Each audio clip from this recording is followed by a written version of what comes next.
So DJI has a new headquarters. We've got news on the DJI Inspire 3 and a brand new Mavic 3 Classic. Let's talk about it.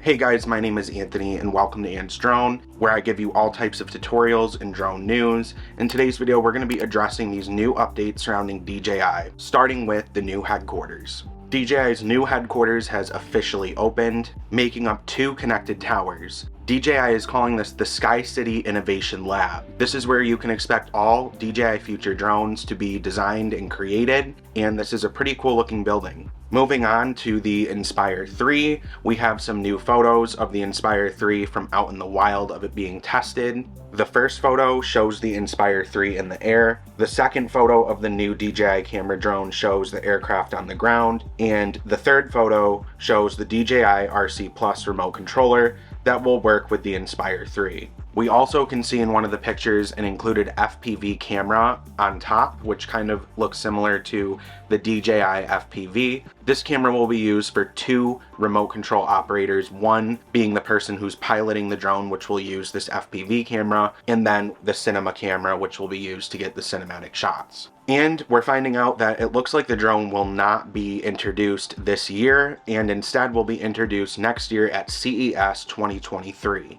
I will definitely have more updates on this drone as time goes on, so make sure to hit the subscribe button and notification bell. That way you're updated when I create new videos. Also, before we move on to the Mavic 3, I just wanted to include this in the video, but the DJI RC will be compatible with the DJI Air 2S later this month. Now let's move on to the third and final part of this video, which is the Mavic 3 Classic. So we first started hearing news about the Mavic 3 Classic around September 1st, and now we are actually seeing an FCC filing which confirms that the drone is around the corner. One of the biggest differences that we see with this drone is the lack of the telephoto camera. Now we just have one camera, which is that wide angle one. Camera specs should remain the same according to this leak, so that means 20 megapixel photos along with 5.1K video at 50 frames per second, as well as 4K video at 120 frames per second. It should also have an adjustable aperture of f2.8 to f11.